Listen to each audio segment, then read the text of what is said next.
Well, we have been taken over by a bunch of criminals. Pakistan, the reason why our economy, which was going through its best performance in 17 years in terms of growth rate, in record exports, record agricultural production, record taxes, industrial growth, and IT exports were just improving. So a country that was going through its best period in 17 years as far as the economy went, despite 2 years of COVID-19, our government was removed through a conspiracy.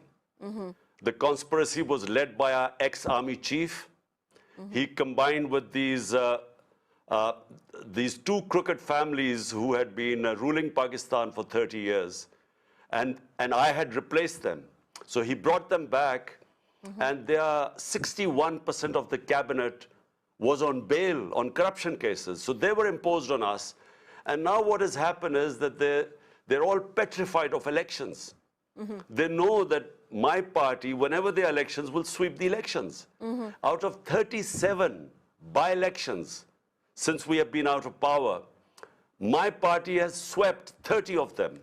So because they're scared of elections, what they want is they want to have me disqualified or put into prison or even killed, because we treat them as mafias. And so that's why you have 77 cases, and every day there is a new case. Well, look, first of all, you know, foreign policy is made for the benefit of the people of your country. So national interest means the interest of the people of your country. And foreign policy should protect the interest of your country. So when the European Union ambassadors asked me publicly, which is unprecedented, it's against diplomatic norms, they publicly asked me to condemn the Russian invasion of Ukraine.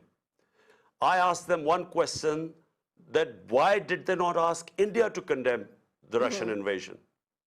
Because India is a partner, an ally of the United States in what is called the Quad.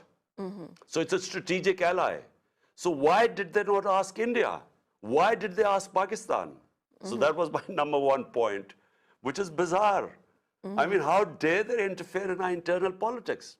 Secondly, my idea of international relations, as I've just said to you before, are the 220 million people of Pakistan.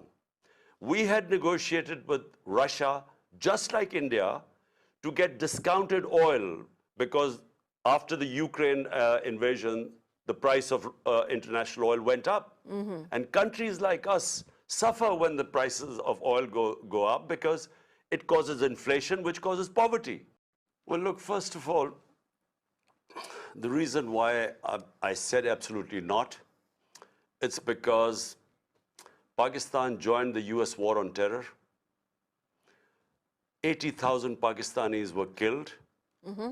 There was over $100 billion lost to the economy.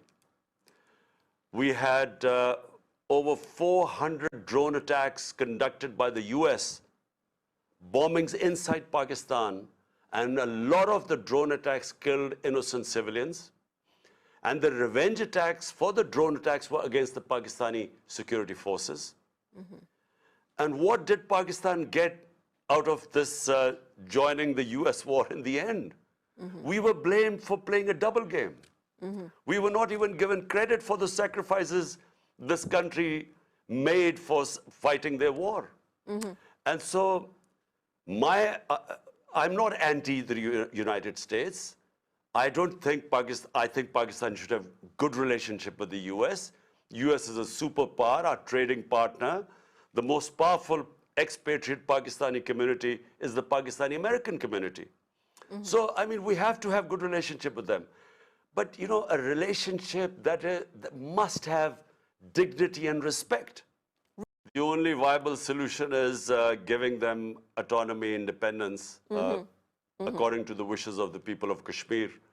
This was the world community through the United Nations Security Council resolution 70 years ago was promised to the people of Kashmir that they will be able to decide their own destiny through self-determination, through plebiscite. True. Whether they want to be with India or Pakistan.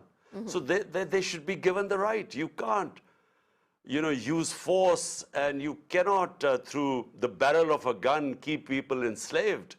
So that is really the only solution. But unfortunately, I have no hopes for the current government in India, the BJP government. And Israel is the same with the Palestinians. How can you deprive people of their right to live as free, liberated human beings? So it's the same thing is happening. Unfortunately, there is this very hardline Israeli governments that just, for some reason, will not understand that where are the Palestinians going to go?